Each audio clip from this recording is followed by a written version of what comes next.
Hello, and welcome back to the next episode of Making Mannequin Heads into Planters. Yay! You're here. Welcome. I'm here. Hey, that's awesome. So, made some progress last time. Creepy gloves going on. Can't find my latex gloves right now. All I find are these nitrile gross ones. So, I have an idea where they might be, but I'm not going to go get them. So last episode, I was able to cover the entire foam head with Sculptcrete. Dun, dun, dun, dun, dun. Product placement, advertising. But yeah, so, and it's dried nicely, dried beautifully, if you can hear it. Well, that's, yeah, anyway. And it's doing really well. So like and subscribe, tell your friends, put it on fast forward with closed captions. I've enabled them so you don't have to listen to me the entire time. You can just sort of see what I'm doing. So that was a neat experiment last time. Neat-o. It was so neat.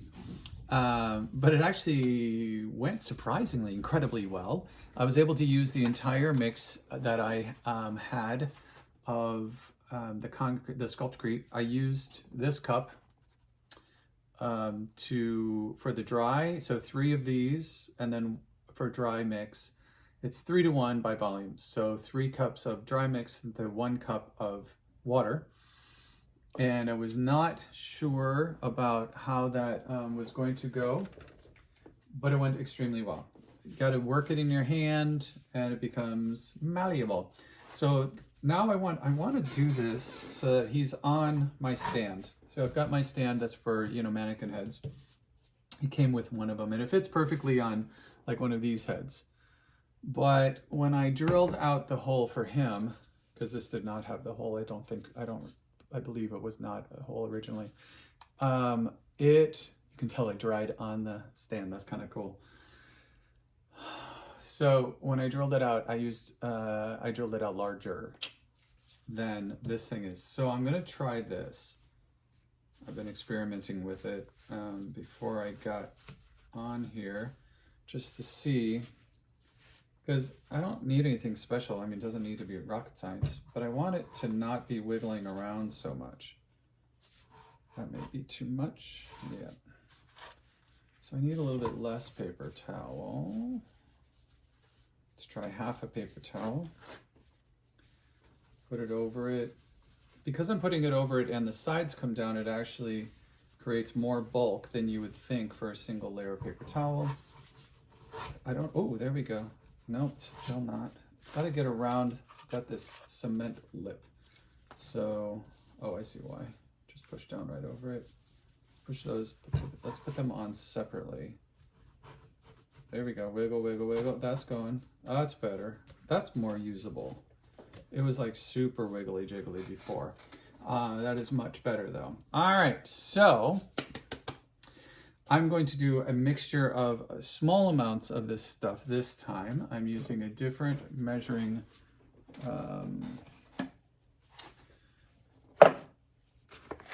container. And I'm not using this giant cup this time. I figured out in my head what I was using.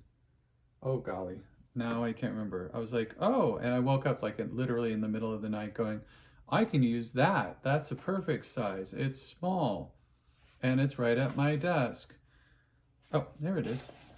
So I have this. So this is much easier than the cup, because the cup, you can't see through the outside. So I'm just going to use small measures, 3 up to maybe this line. I'm going to draw a line with my Sharpie, and that will be my measure. Draw it so that I can actually see. There we go. It was actually, the water was at this level at one point and dried, and then I used it again. So there's a line, wonderfully enough, already on the cup. There it is. All right, so I'm going to use three of these with dry and then 1 of these with wet. So Before I do this, however, design. What am I going to sculpt, right? I'm a little nervous to do it in front of you, and I will put this up because in clay, you can just go back constantly, like, and change it forever, pretty much. With this stuff, it's going to be, you get to a certain point and that's what you got, and you got to let it go, which I really kind of like. Forces you to let go. In art, that's one of the hardest things in my book, is to know when to let go. Like I was telling you about, that I've started throwing pottery, and I keep flopping bowls, or not bowls, but vessels, because I overwork them, which is apparently like the most common thing on the planet, according to my teacher. He's like, what happened? And I was like, well, and he says, you touched it again, didn't you? It's like, I did. And the wall suddenly went, and it's like, well, and he didn't even have to say anything. It was very funny. He was just like, oh, like that. I know. Basically what he said was, learn the lesson, ding dong. Because it's going to continue to do that. So he's a super nice guy, actually. And good instructor. He's very open to all different techniques and stuff like that. So it's very fun, been very fun. Larry was very successful at his last throwing session on Saturday morning. You made 2 pots, right, Larry? Yeah. 2 vessels that he'll be then able to be practicing trimming on, that he was good with. He got frustrated in a previous one, just like I did, where it was kind of like, all right, I'm just moving on. I don't want to have to be throwing something when I'm just not feeling the coordination. What? Oh, shut up. He's like standing over going, oh, like this is ugly. Well, it is ugly. It's supposed to be ugly. So anywho, enough about Larry. I guess I won't talk about him again. So what I did bring down is I did bring down my spray bottle, filled it with water all by myself because Larry was no help there. And all right, let's get this out of the way. And so what I'm gonna do is mix a small amount of the Sculptcrete.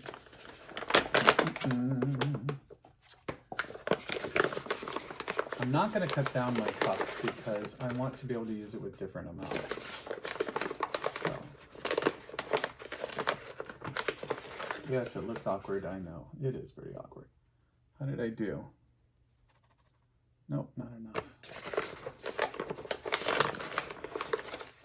I can always pour out. There we go. That's more like it. It's too much. So pour that back in. Still too much. Pour that back in. Ooh, there he goes. There's one. I did bring down masks just in case. I got finally brought down a whole package of masks. I really do prefer those KN95s. They fit so much better. Oh, that's right at the line. Is it right at the line? It's a little bit over, but that's okay. A little bit over is fine.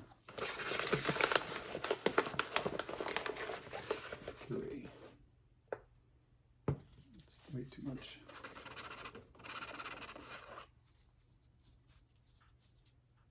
There we go, right on the line. So now, I have my trusty dusty, literally dusty, bucket of water down on the floor here next to me.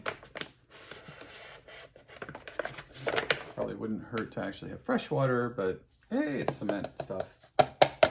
Does it really matter in the end? I don't think so.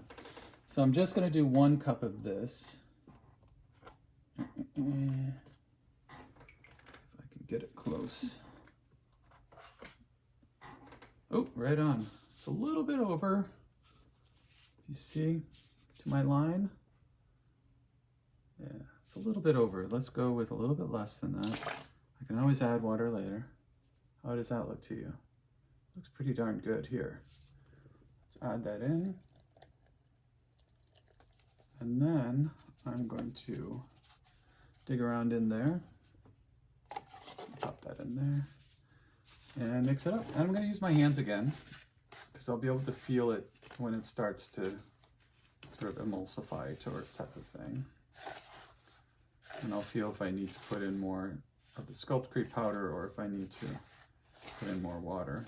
I can also control, I think, getting out of the corners because I can use my finger to dig into the corners of my container.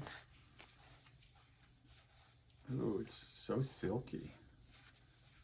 And again, because my bucket is sitting on the floor of a basement, it's on a rug, but it's still rather chilly water. It seems to be coming together very nicely. This is actually coming together much different from the first batch that I did, which was that I used as a base here. It's much less dry. This is actually coming together wetter, easier. I'm not sure that I would do it again in this smaller bucket. I was thinking, well, I'm going to be mixing less, so I'll use a smaller bucket. It's like, well, I don't think I need a smaller container, quite honestly. It may probably be easier just to mix it in the big old bucket.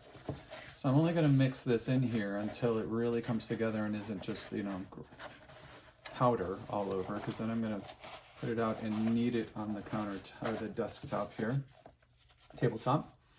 And I think it's to that point. Dump it out. Make sure I get as much of it as I can. I don't want to waste any, leave any behind. I can always clean this out the rest of the way later. It is plastic, so it will just pop right off because all I have to do is flex it and it's really not going to stick to it much. So that goes by the wayside for cleaning for later. And try not to dump this stuff all over the floor. There we go. It's coming together. So let's do this. Oh, I don't want to. Never mind. It's going to move him out of my way because he is completely in my way right now for using two hands. But I guess I'll be fine kneading this together with one hand. I was watching a video of this young potter. He's based in Chicago, I think it's called. He's on TikTok, and it's like rabbit hole, you know, it's like Alice in Wonderland moment where he's fascinating to watch. Oh my God, he's such an amazing potter. And he's young. I'm like, how are you that good at that age? And he's obviously been doing it for quite a long time. He's got a really good hand for it. And he was doing these massive pots. They're so just crazy cool. But what I was really fascinated by as well, I mean, that's just, you know, like obvious cool, right? Was the way he was able to do a single ram's horn with preparing his clay. I mean, it's like the perfect spiral, the way he was able to do it. With one-sided, he uses one hand mainly instead of doing it with both hands, because he uses a gigantic, like 5-10 pounds of clay at a time, which is a lot of clay. And that's a lot of clay. Here we go. Ooh, it's getting smooth. There we go. That's what I want. It just suddenly, it's so cool. I know I kept on mentioning it in the last episode, but it's really interesting how you need this stuff and it's kind of like gritty, gritty, gritty, smoother, smoother. Now it feels like clay. So I'm gonna take a piece of this. So with inspiration, I was talking about, get back to that. This is kind of my inspiration. I wanna do a variation on this. Sort of a combination of this with Scott Weichel, buddy of mine from the opera. So he did Monostatos and in Magic Flute. And the photo just really kind of captured me because I like how you can see the angles of his eyebrows, the eye sockets, his long nose being sort of elongated because of the way they did the makeup, and then the mouth. So I'm not going to do the mouth that way. I may do a little bit of a turn up, but what I do want is I want that prominent brow line that comes in, as you can see right here on him already. There is this brow line that I kept, and the nose goes straight into the brow line. There's not a big indentation. The nose doesn't go down and then come back up. It just is a continual line going across. The proportions are all here. The ears are all here. I may do sticky outy ears. I don't know, but that's what I'm looking at with here. This is kind of my interest. But what I want to do is I want to turn them a little bit. See how they use this sort of unibrow idea in the middle of his to bring down almost like Spock eyes, you know, those eyebrows, but they come up like this instead. So I want to do those angles. So I'm going to start applying the Sculptcrete in smaller batches, let it come together as a malleable piece that's just a single piece, and there it is. It suddenly gets gooey. And I am going to make this bold. I'm not going to stay subtle with this because I want them to be fun. So fun is the name of the game, and fun is going to be wacky. I don't want to let myself fall into my typical, oh shit, spray before we do it. I think this is going to help a lot for adhesion, is to spray the surface before I put the stuff on. Of course, I did it just now after, but at least I have my spray bottle this time and I can use it, and we'll see if that helps. If it doesn't help, then I'm not going to use it again. There we go. I want furrowed brow with an arch. Oh, this stuff goes on really easily. I hate the gloves though. Ugh. Using these gloves is just terrible. But I'm not going to fight it. I'm just going to let it be what it is. So I'm going to use my thumb on the bottom side, keep a sort of harder plane, and then I'm going to blend up and out. This stuff is totally fun and cool. I love that you can mix your own as much or as little as you want and use it however you want. The only drawback is the using gloves. And I'm sure I could get away with not using gloves, but I don't really want to. I don't want to see what it does to my nails. My nails are challenging enough as it is. I don't need this to be challenging too. Oh, I just want to really mist spray. There we go. Oh, there we go. I don't want to soak it. I want to get it damp. So there's one side. I like that. That's fun. Like I said, I'm not going to let myself get into being hyper particular or hyper perfect. It doesn't have to be perfect. I can always run my finger or sponge over it later, smooth it down. I can always sand it later as well. That I am very happy about. And I can clean up whatever I want to clean up. But I'm using the brow bone that's here. I'm going to build it up, make these almost like wingy eyebrows. So put my thumb under, and then I'm going to spread, push with the top. Push and spread it up. It's a little too far out, but what I'm doing is I'm stabilizing the bottom side as I push the Sculptcrete up to blend it in on the top side, which, as I put that pressure on, automatically blends it in and pushes it in on the bottom side as well. And I'm just smudging it up. It's a technical term. Smudging is a fabulous term. If you don't already know it, use it. It is what it is. Good, there we go. Want it somewhat symmetrical. Nothing in nature is perfectly symmetrical, which is what makes it organic. Feel like it's nature instead of manufactured. So, ta-da. I like the left side a little bit better than I like the right. It's just because it's got a little bit more arch to it. So, there we go. Just whack it up in there and boom. Totally different already, right? So he's kind of arching his right side, my left, a little bit higher than his other side, which is what Scott was doing, which I actually really like.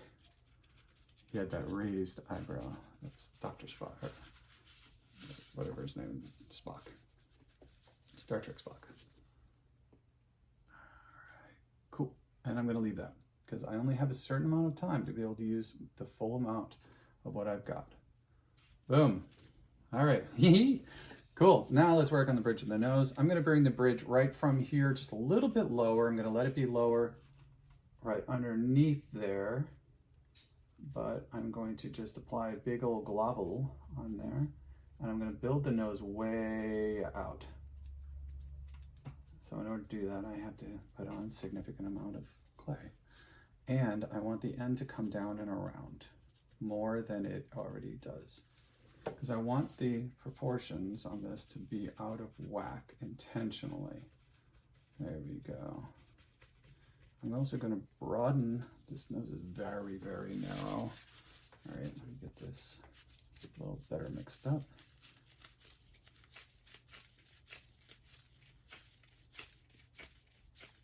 There we go, there it goes. And so I'm going to broaden.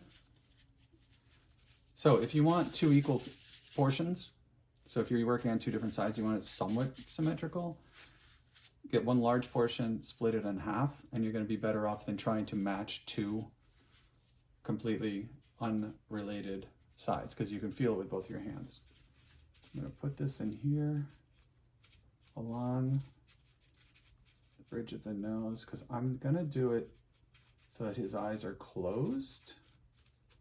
I don't want his eyes open. As long as I'm working wet on somewhat wet, so the undercoat is wet now, I will, there we go. Top good where I want it. I'm going to change the planes through here. So it's still a nose, but it is a different shaped nose and it's longer. So I just elongated. Got to do the little thingies, the little nostril covers. I don't think that's an actual, I think I just made that term up. I'm going to get a little water here so I can start, it's starting to dry a little bit so that I can wet it as I go. There we go. Oh, that makes it, oh God, these gloves are terrible. Makes it so much easier to just smudge it where I need to. I can just press. And let's bring a nostril around on this side. Nostrils are really easy if you allow yourself not to try to overwork them. They're just skin flaps. So let them be nice and wide and out. There we go. That's what I want. Out is the key. And then this ridge, a little Star Trek-y, which I'm not sad about, or Star Wars-y, you know, alien looking, I guess is what I'm trying to say. With that ridge for the nose, I'm gonna leave that. I like that. That's fun and weird. Ta-da. I'm gonna have it come right down to where the mouth was. The mouth I'm gonna do differently. I'm not gonna have him do the ooh mouth like I showed you. I don't actually want to do that. Taking the end here, the back end of one of my trowels, and I'm sticking it up in there so that it gives it more of a nostril arch, better than I can get in there with my fingers with gloves on. So push that up on this side. There. Those are some hardcore nostrils. And they're totally crooked, which is cool, but they're drawn out. So almost like a Birdman, right? So let's see how this works. I didn't know if the palette knives would work, but it actually does. What's nice is that it's working to get up in those upper lines that I can't get to with gloved hands, and just to smooth the edges a little bit. And wet finger, and it works beautifully. This side doesn't need it. All right, so what do you think? Interesting, right? Fun. That's what I want. I want fun. I want to make sure I don't scrape away any of the under cement too. We want it to, for me to look out and go, ooh, that is super cool. And I think the closed eyes are going to work really well. I'm going to do two small rims of where the eyelashes would be, like the lids. I don't think I need to build up the lids. Maybe I will. Let's do two lids.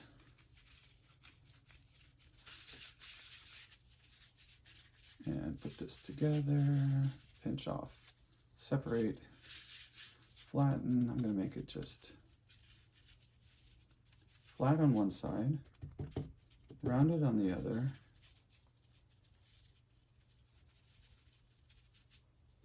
And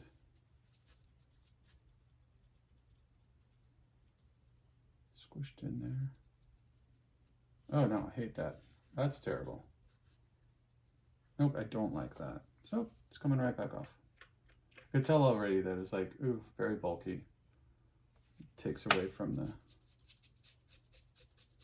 look. All right, so that's fine. I kind of like them the way they are. I will put the little line though. Let's see how well I can do a little line of Sculptcrete for the bottom edge. So when your eyes are closed, that it's got that bottom ridge. Let's see if I can make a really small little snake without it falling apart. How delicate can I get with this stuff? Probably not terribly, but I can try. Go. I'm going to apply it on this side first.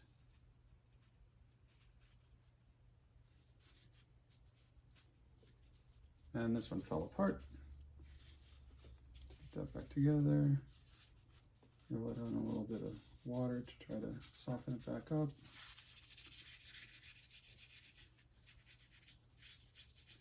So with the Sculptcrete, you do literally have 30 to 45 minutes. 45 is the max outside amount of time if you're down here in a basement where there's no breeze. I have a feeling, oh, I like that, that goes farther. If you were outside working with it, you'd have significantly less time, or if it was, I would think, warmer, or if you've got a fan going, you can dry this stuff up probably very, very quickly if you wanted to. So I'm going to add to this outside right here. Oops, it's not sticking very well. Oh, wow. Gotta wet this over here. It's dried out. It sticks together beautifully when it's wet. So if you're finding that you can't get it to stick, wet it. There we go. Now what I'm going to do is I'm going to blend this up. Just the top edge. I can always adjust the bottom edge to what I want. This is going to be kind of a weird closed eye thing that are going to go way out. So his eyes are going to be really weird looking, which is kind of what like I said, what I'm going for. So I'm going to use a little water, some water on there, and now I can really get it to blend up. That works beautifully. Wow. This one curls up a lot more. I'm not going to do that. Take the curl out of it, just push it right down. You can smooth it right around. It's stuck on there pretty nicely. Make sure the bottom edge is stuck too. And that ridge goes right out and about. I have no idea. So this is kind of weird. I'm going to actually fill in this a little bit. It's very different. Too much. Very different sort of space on this right side compared to the left. That's better. So now it's got that line. It almost looks like a closed eye. Ugh, these gloves. So I'm pulling down the finger to try to get it so I actually have my finger working it instead of the wrinkles of the gloves. The problem is not the glove, it's the wrinkles of the gloves. When it's really soft like this, it just like totally abuses the Sculptcrete. There we go. That is very strange looking. And I'm gonna make it actually mount it up a little bit more on this side. See what I think of that. Because you know your eyeballs are round. Pull down the glove. Oh my God, I've got to. Next time I work with this stuff, I'm not going to be wearing this kind of glove. I'm going to grab those latex gloves. The nitrile just don't stretch with you. Oh, that's kind of cool. There we go. That worked nicely. So now there's a semblance or a hint at a roundness underneath and it's higher than the cheek. Do that a little bit on this side, a little water, not too much. Oops, it's way too much. Try it off on my clay. That's here, Sculptcrete. Go, just a little nubbin.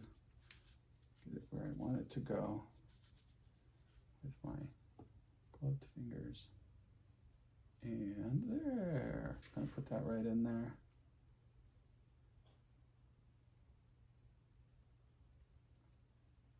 And I'm just gonna blend it out. And blend it so that it looks like part of that first snake that I put in there. So it looks like it's all one piece, one surface. Not separate. Oh, there we go. Suddenly, boom, there it goes.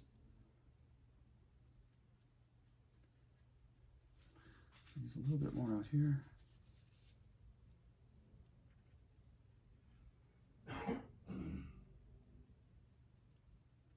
Fill in. Draw it down, but then push it back up. It actually works beautifully. Even that out, smooth it. Still see a line. There. Now that's much better.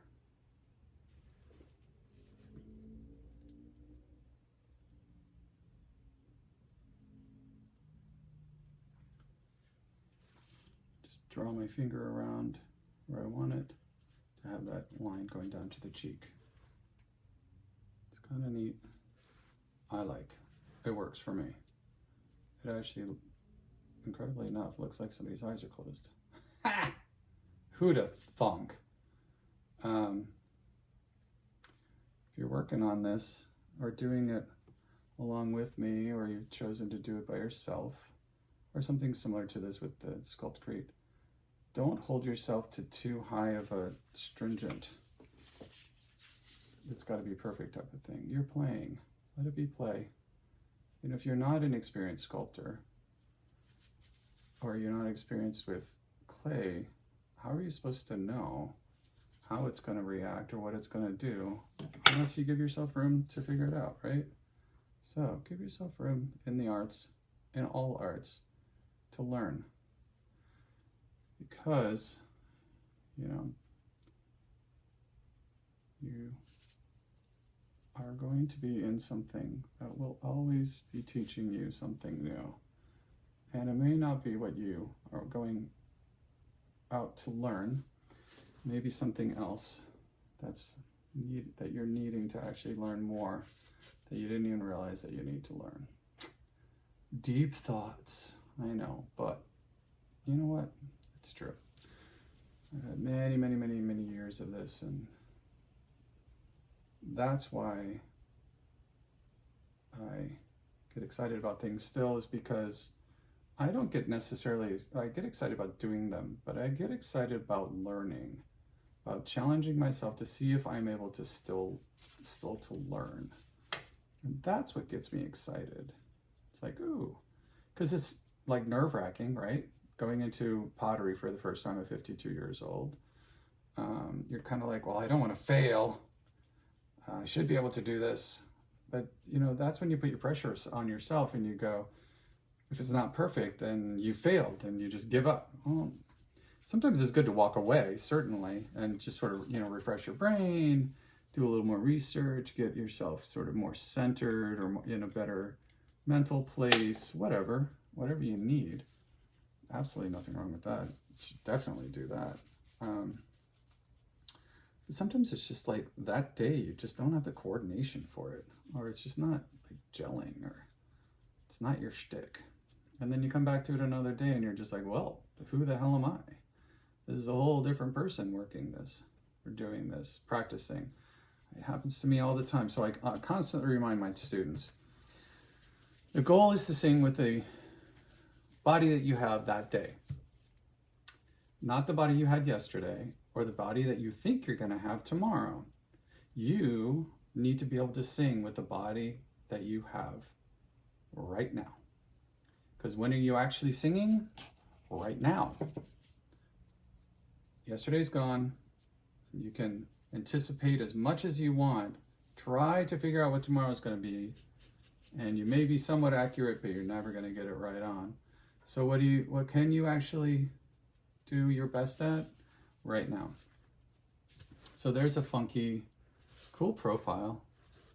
Funky front. I like the ridgy thing. That is definitely Star Trek. I've seen that in Star Trek before. I have no problems because it's a cool design. There, so that's going to be a little ridge on the nose. Now I got to figure out what to do with the lips. So anyway, so why do you practice? You practice to find out where you are that day. You also practice, I've talked to people, to my students all the time about, when do you use, and I say this, like literally, this is what I say. When do you use technique? The answers are always all over the board. Always, or when it's hard, or when there's a certain phrase that you can't get, blah, blah, blah, blah, blah, blah. People get very complex with their answers around when do you use technique. I have a really simple answer for it that I think I know in my life has really, really proven true, and in my students' lives, I can tell you that it's always been the solution. It's when things aren't working is when, where's the picture of, when you use your technique. Here we go. This is what I want. I want long. So technique is great. I mean, after you practice for, significant amounts of time doing something, figuring out how to do something, technique, applied technique becomes pretty much automatic. You still have to check in on things. Your breathing becomes automatic because you practice it so much, it becomes part of how you do it. So when you go to sing, you breathe this way, blah, blah, blah, blah. When you go to paint, you do these certain things because you know that they work, right? There's a familiarity, there's a muscle memory, there's a psychological memory. Confidence is built that this is how it works, right? So what happens on those days when it doesn't work that way? What happens when you go to paint and you're just not able to get yourself mentally there, or your physical location is suddenly changed? Well, that's when technique comes in. That's when approach, that's when the foundations, the basics, if you will, are employed. So like for pottery, let's just use that as an example. You work on, if you have your own throwing wheel at home, and suddenly you go to somebody's studio and you work on a different wheel, or if you're at the same studio and you work on a different wheel, and it's got a different arrangement, it's got a different feeling to it. It's got, the pedal is different, or blah, blah, blah, the speed is different, blah, blah, blah. All these variables that can happen, right? Well, you can either melt down and just not be able to adapt to it because you just won't give yourself the space to do it. Or you go back to what your teacher told you the first time you sat at a wheel when you didn't know that there was anything else. And you go, all right, well, how did I set it up the first time? That's technique. That is basic skills that when you apply them, go back to them, the foundation of what you do, in art especially, music, it applies 100%, million percent. That's when you go back. So in the musical field, I have no idea what I'm doing with these lips. This is so funny. All right, I'm gonna do a top lip now, and I'm not sure how I'm gonna do it. I think I'm just gonna do like a little pouty in the middle. This is becoming like a lizard man. So in the musical field, where does that get applied? Technique is applied when your body's not working the way it should, quote unquote. Oh, there we go. Oh God, that's hilarious. And I tell my students that it is like a mantra.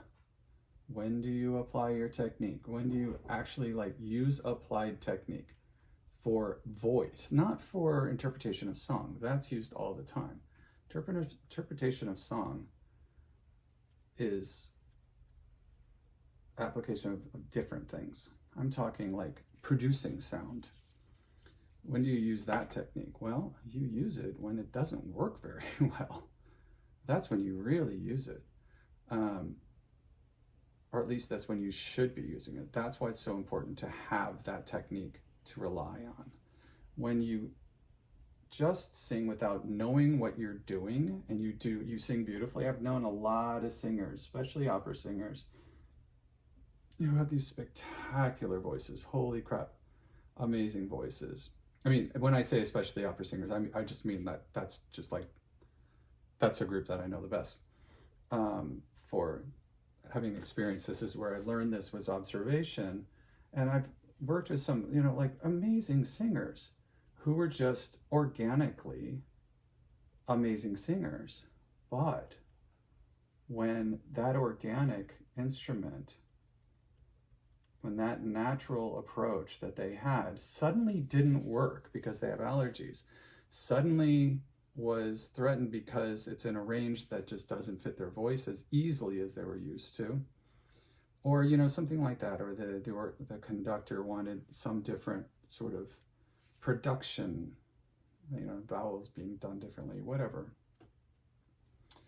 That is when suddenly they have a meltdown. Because if they're an organic singer, and a lot of organic singers don't do the amount of work that they need to do to be able to adapt to terrible situations or really, really big challenges, because it's easy for them. So what do they practice? They practice what's easy. I mean, don't we all? I mean, who the hell wants to practice the hard stuff? Well, that's my life. My life is practicing the hard stuff over and over and over and over and over again. Because yes, I have a beautiful voice. Yes, I've always been known as, I could sing pretty. My voice is not as big as other singers. And I'm not even close. I mean, I got a big voice, but nothing compared to some of these people. I've told you that in the past. And it is really such a cool phenomenon to be able to sing with those people. But what happens is that I can sing no matter what is going on. Early in my career, I sang all of the roles in The Wise Women. I think I've mentioned this in the past. All of the men's roles in The Wise Women, including Angels. It's a neat production. And Kansas City, we did it a bunch of times. So I've done it many, many times. All right, that is such a freaky, weird mouth that I'm going to keep it. Anyway, so the first time I did it, however, I had been doing Charlotte's Web as a couple roles in Charlotte's Web, and that director was directing The Wise Women, Linda Ottibrand. She was directing The Wise Women, and she lost her tenor. And she called me in because she knew I could learn stuff really, really fast and perform them really fast, and staging and everything else. Well, I had bronchitis. I had walking bronchitis. Oh my God, this has gone long. All right, so that's where we're at right now. And so was I able to sing it? Yes. Do I remember actually singing the performances? No. I had forgotten that I'd even done that production until years later when we watched a video of it, and I went, oh my God, because it was broadcast on one of the local channels. And I went, oh my God, that's me. I did that show. And it was very weird, but I sounded fine. You'd never have known that I was backstage. All I remember from that, once I did remember doing it, was that I was hacking up a storm and basically unconscious as much as possible around singing the opera. So same thing happened with Othello, and not Othello, Macbeth. Terribly sick from one of the kids that I was working with on stage, and you just got to do what you got to do. So there we go. There's our first profile. I'm going to take them off. Changes significantly. Very weird. Very weird. Look at those lips. And that's what I want. So then I'm going to do something with the ears. That'll be in the next session. So I hope you have a wonderful day. Put some more love out in the world. Goodness knows there's not enough out there. And just enjoy yourself. Give yourself lots of room. Remember, when you go to react, something triggers you, big breath, let it out, and now see how your reaction's going to be. Guaranteed, it'll change. All right, have a wonderful one. Treat yourself well and give yourself lots of space. Give yourself room. All right, bye.